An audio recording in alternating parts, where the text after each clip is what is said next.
اسلام کی بہار بہار شریعت۔ الحمدللہ رب العالمین والصلاة والسلام علی سید الانبیاء والمرسلین۔ ناظرین کرام، السلام علیکم ورحمۃ اللہ وبرکاتہ۔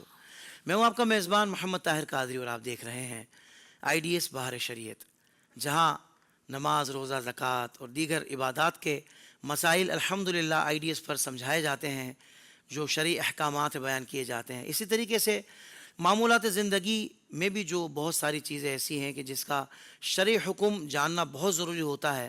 بعض اوقات بندہ جانے انجانے میں ایسی غلطی کر بیٹھتا ہے کہ جس سے حرام کام کا مرتکب ہو جاتا ہے، تو شریعت کی رہنمائی ہم سب کے لیے ہے الحمدللہ۔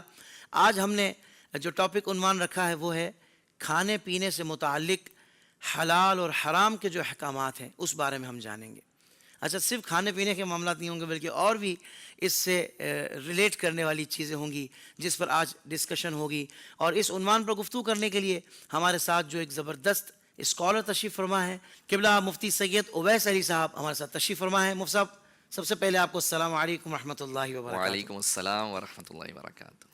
اچھا مفتی صاحب، عنوان بڑا اہم ہے، موضوع بڑا خاص ہے، کیونکہ اس میں حرام اور حلال جو کھانے پینے کی اشیاء ہیں اس میں کیا حرام ہے کیا حلال ہے، ایون کہ جو پہننے میں بعض اوقات کوئی ایسی اسکن وغیرہ یوز کر لی جاتی ہے جس سے وہ پہننا بھی جائز نہیں رہتا، جوتے بھی اس طرح کی اسکنس کے بنتے ہیں، اور پھر اس کے علاوہ ادویات میں بھی حضور یہ چیزیں بعض اوقات شامل ہو جاتی ہیں کہ جو حرام ہیں، مشروبات میں شامل ہو جاتی ہیں، اور دیگر اس کے علاوہ چاکلیٹس وغیرہ بہت ساری چیزوں میں۔ تو حضرت یہ ہماری جو جنریشن ہے واقعتاً جاننا چاہتی ہے کہ ہمیں بتایا جائے کہ ہم آخر کس طرح یہ جان سکتے ہیں کہ کیا حلال ہے کیا حرام ہے، چونکہ ہم احتیاط کرنا چاہتے ہیں، کیونکہ بعض اوقات ایسا ہوتا ہے ناظرین کرام کہ حرام پیٹ میں جاتا ہے تو پھر دعائیں بھی قبول نہیں ہوتی، تو ہمیں اپنے ظاہر بات ہے بینگ اے مسلم ہم نے کوشش کرنی ہے کہ حرام سے بچنا ہے۔ سب سے پہلے آئیے مفتی صاحب سے یہ جانتے ہیں کہ مفتی صاحب کی چونکہ ہماری کوشش ہوتی ہے کہ IDS میں جو عنوان کا ہم انتخاب کریں تو پھر اسکالر بھی اسی کے مطابق اگر ہونا کہ جن کی اس پر ایکسپرٹیز ہوں، خاص طور پر اس شعبے پر، تو ہماری کوشش رہتی ہے۔ تو پہلے تو مفتی صاحب سے یہ جانتے ہیں کہ مفتی صاحب کیا ملک پاکستان میں یا عوام اہل سنت کے لیے کوئی ایسا فورم بنایا گیا ہے کہ جس فورم کے ذریعے عوام کو اس پر رہنمائی ملتی ہو حرام اور حلال کے حوالے سے؟ الحمدللہ رب العالمین والصلاة والسلام علی انبیاء والمرسلین، اما بعد۔ اولاً تو بہت شکر گزار ہوں آپ کا کہ آپ نے مدعو کیا اور اس حساس عنوان کے تحت گفتگو کا موقع عطا فرمایا۔ اللہ پاک ہمیں صحیح طور پہ بیان کرنے اور صحیح سمجھنے کی توفیق مرحمت فرمائے۔ جہاں تک اس حوالے سے ایک حلال سرٹیفیکیشن باڈی کا آپ کہہ رہے ہیں کہ کوئی ہمارے پاس پلیٹ فارم ہے یا نہیں، اس حوالے سے اگر گفتگو کریں تو بحمداللہ تعالی علماء اہل سنت کی تربیت سے اور اکابرین کی دعاؤں سے پورے پاکستان میں جو سب سے پہلی حلال سرٹیفائنگ باڈی جو اہل سنت کے پلیٹ فارم سے معرض وجود میں آئی، ختام الحلال انٹرنیشنل کے نام سے، وہ الحمدللہ ہمارے ذریعہ ہمارے بزرگوں کی دعاؤں کے نتیجے میں، اور اس پہ الحمدللہ ہم بڑے اچھے انداز میں ورکنگ کر رہے ہیں۔ بہت ساری چیزیں، بہت سارے برانڈز ہیں وہ اپنی پروڈکٹس کو حلال سرٹیفائی ہمارے ذریعے کرواتے ہیں۔ تو وہ حلال سرٹیفیکیشن بھی اسی لیے ہوتی ہے تاکہ جو ایک کسٹمر ہے، جو ایک عام مسلمان ہے، اس کو اطمینان ہو جائے کہ جو میں چیز کھا رہا ہوں یہ حلال ہے، نہ صرف حلال بلکہ پاک، صاف ہے، طیب و طاہر ہے، کہ علماء کی زیر نگرانی یہ چیز حلال سرٹیفائی ہو کے ہمارے پاس آئی ہے۔ بہت اچھے۔ تو الحمدللہ اس حوالے سے ہماری ورکنگ جاری کم و ہے۔ بیش کتنا عرصہ ہوا مفتی صاحب؟ ہمیں تقریباً 4 سال ہو چکے ہیں، اچھا۔ اور باقاعدہ طور پہ جہاں ہم خود اس کی ہم نے تعلیم حاصل کی اور ورکنگ کر رہے ہیں انڈسٹری کے اندر، وہیں ہمارے ادارے میں جو تخصص کے طلباء ہیں، یعنی جو مفتی کورس کر رہے ہیں، ان کو بھی اس کی ٹریننگ دے رہے ہیں کہ ان کے اندر بھی یہ صلاحیت پیدا ہو کہ جو جدید دور کے تقاضے ہیں، جہاں پہ بہت ساری ورسٹیلٹی آ گئی ہے، تنوع آ گیا ہے، تو وہیں ایسے ماہرین علماء بھی تیار ہوں جو کھانے پینے اور اسی طرح جو دیگر ملبوسات ہیں، میڈیسنز ہیں، ان کے حوالے سے بھی حلت و حرمت کے احکام سے آگاہ ہوں۔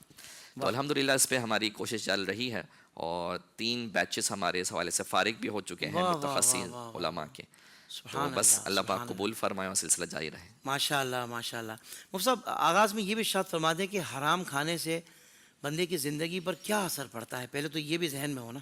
دیکھیں بسم اللہ الرحمن الرحیم، دیکھیں قرآن مجید فرقان حمید میں جو اللہ پاک نے قرآن کا جسے آپ کہتے ہیں کہ ابتدائیہ جو بیان کیا ہے نا، اس میں فرمایا الحمدللہ رب العالمین، تمام تعریفیں اللہ کے لیے ہیں، اور اپنی جو تعریف اور اپنی جو پہچان بیان فرمائی وہ رب العالمین کے تحت فرمائی، یعنی تمام عالمین کا رب وہ ذات ہوتی ہے جو بتدریج درجہ کمال تک لے کے جاتی ہے. یعنی جتنے بھی عالمین ہیں، جتنے بھی اس میں چرند ہیں، پرند ہیں، حضرت انسان ہیں، سب کو بتدریج درجہ کمال تک لے کے جانے والی جو ذات ہے وہ اللہ پاک کی ذات ہے. کیا بات. اب یہاں پر اللہ پاک نے جب انسان جو کہ اشرف المخلوقات ہے، جب اس کی بتدریج ترقی کا اہتمام فرمایا تو آپ دیکھیے کہ انسان بنیادی طور پر دو چیزوں کا مرکب ہے، ایک روح کا، ایک جسم کا. بالکل صحیح. تو روحانی ترقی کے لیے اللہ پاک نے جو اہتمام فرمایا وہ کیا فرمایا؟ وہ انبیاء کی وساطت سے اس کی روحانی ترقی کا اہتمام فرمایا کہ جو اللہ پاک کے احکام بندے تک پہنچانے والے. اور جسمانی ترقی کے لیے اس کے لیے بہت ساری چیزیں رکھی، اس میں چرند بھی ہیں، پرند بھی ہیں، سبزیاں بھی ہیں، دیگر چیزیں ہیں، تو تمام چیزیں اس کی جسمانی ترقی کے لیے بھی رکھی.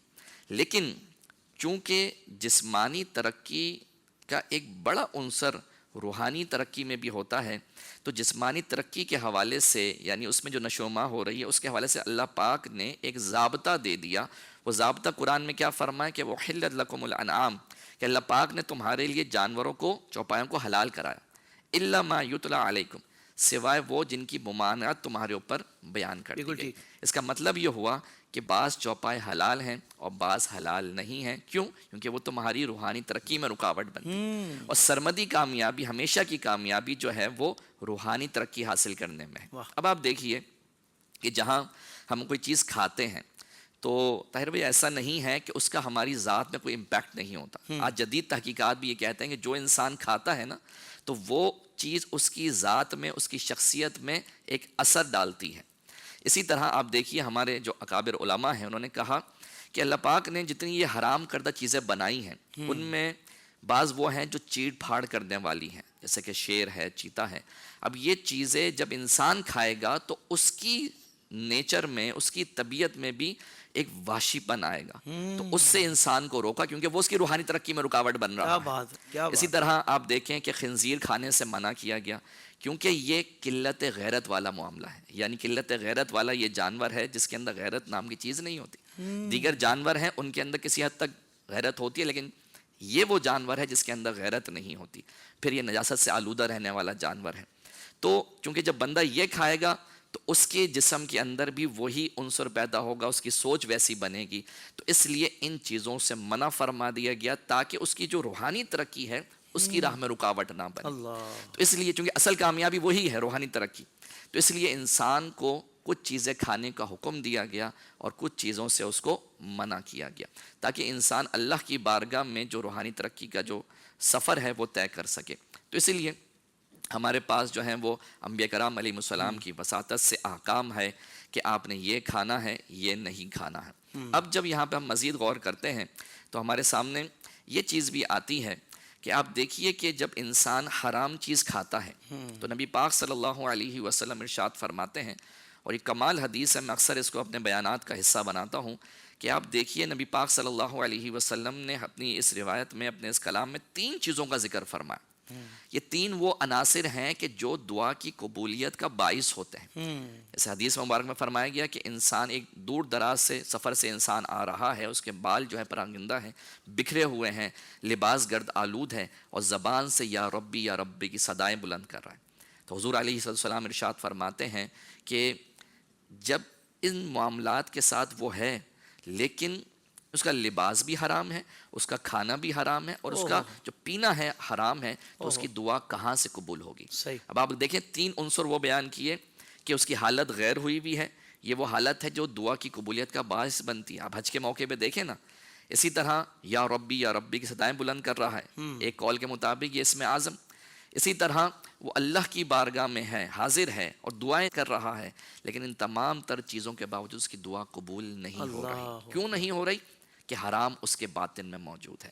تو اس لیے انسان کا جو الٹیمیٹ گول ہے اللہ کی بارگاہ میں سربلندی حاصل کرنا، چونکہ اس کی راہ میں یہ رکاوٹ بنتا ہے حرام، تو اس لیے حرام سے بچنا انسان کے لیے، ایک مسلمان کے لیے بہت ضروری ہے.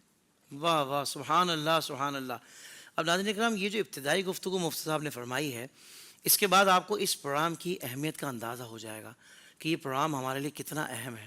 کیونکہ آگے آنے والے جو سوالات ہیں وہ ایک عام فہم سوالات ہیں، یعنی عام بندہ یہ سوالات اس کے ذہن میں ہوتے ہیں کہ اس بارے میں بتا دیں، اس بارے میں بتا دیں.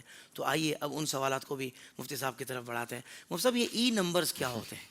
کیونکہ نارملی کوئی بھی پروڈکٹ ہم جب خریدتے ہیں مارکیٹ سے اور دیکھتے ہیں کہ اس میں کیا انگریڈینٹس ہیں، کیا چیزیں، اس کے اجزاء کیا شامل ہیں اس کے اندر، تو وہ نمبرز کچھ دیے ہوئے ہوتے ہیں. تو ای نمبرز کے بارے میں پہلے تو معلومات دیجیے گا. دیکھیں، ای نمبرز یہ ان چیزوں میں سے ایک معاملہ ہے کہ جو بڑا ہی ہمارے ہاں ایک متنازع بنا دیا گیا ہے. صحیح. لوگوں کو صحیح معلومات نہ ہونے کی بنا پر یہ کہتے ہیں کہ جہاں کسی پروڈکٹ کے پیچھے ای نمبر لکھا ہوگا نا، اس کا مطلب یہ ہے کہ یہ حرام ہے. تو ایسا نہیں ہے، صحیح. رائٹ. اس کے لیے سب سے پہلے ہمیں ای نمبرز کو سمجھنا ہوگا کہ what actually E numbers are.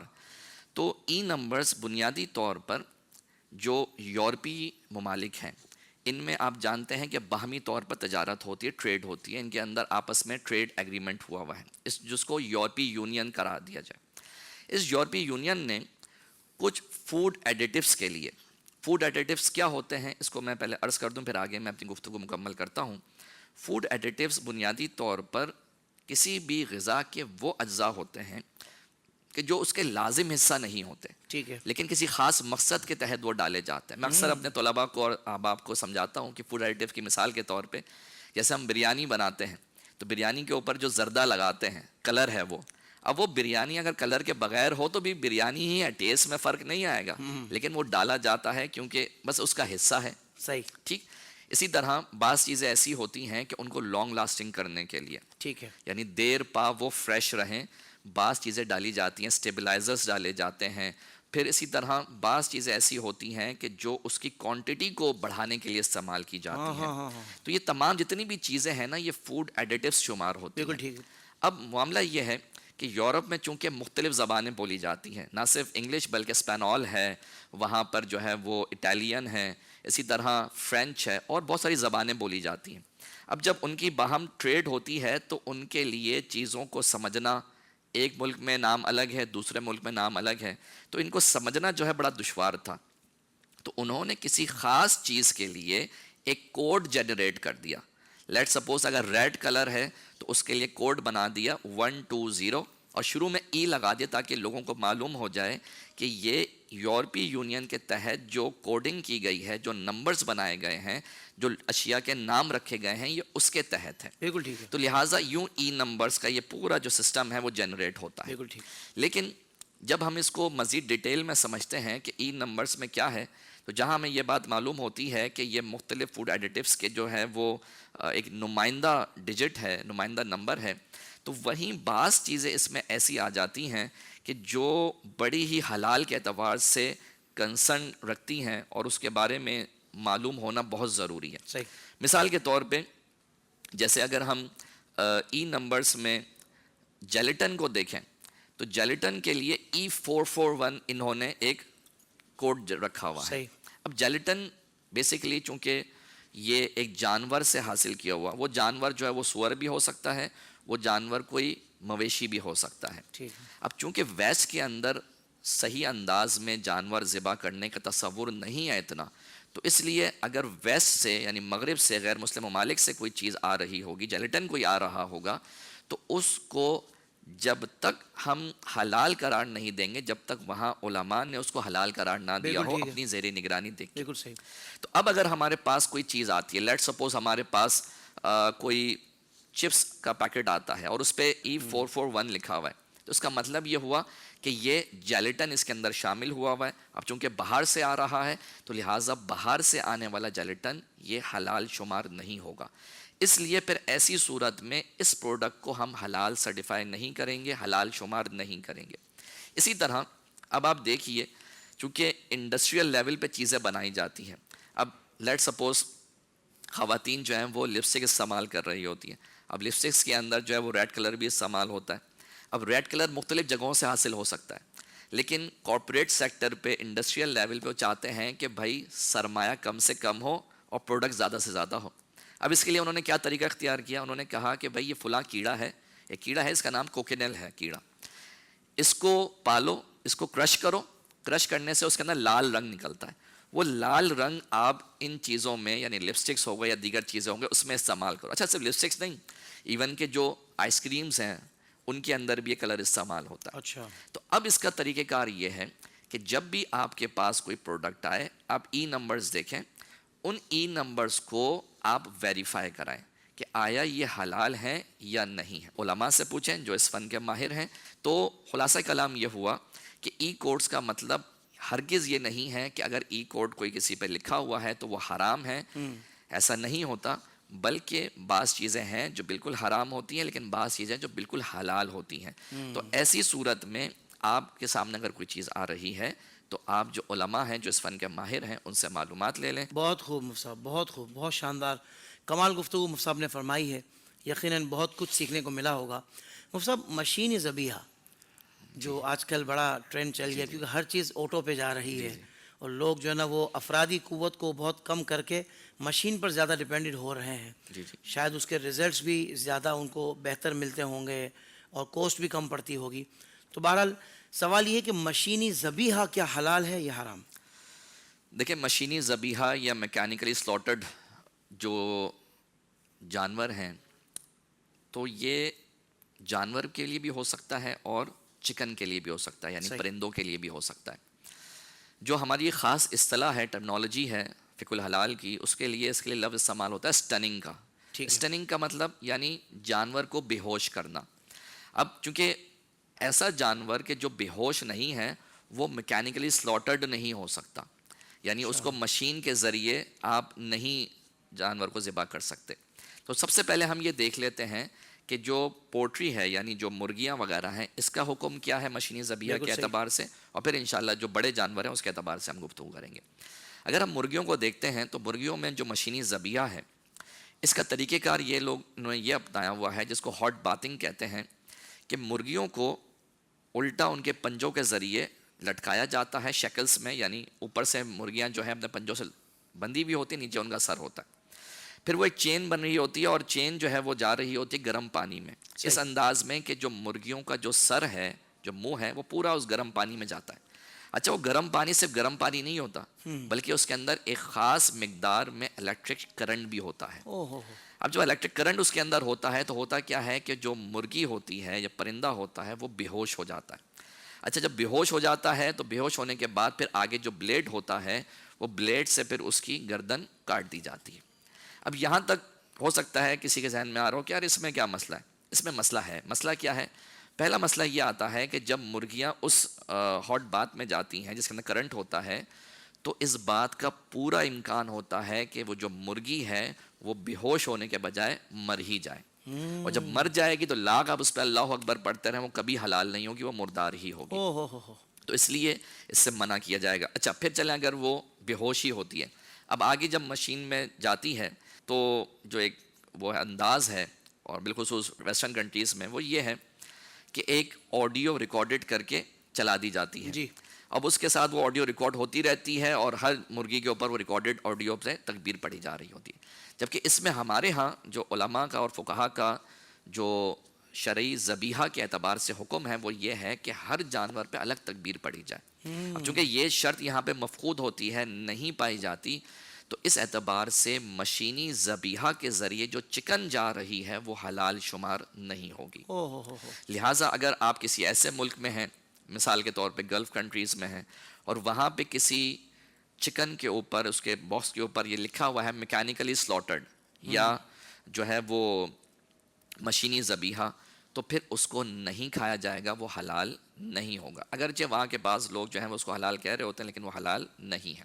یہ تو ہو گیا جو چکن کے حوالے سے یا پرندوں کے حوالے سے. اب آتے ہیں ہم گفتگو کرتے ہیں بڑے جانوروں, اس میں بکرا بھی ہے, گائیں بھی ہیں. اب اس میں مختلف طریقے ہیں سٹننگ کے, یعنی پہلے جانور کو جو بے ہوش کیا جاتا ہے.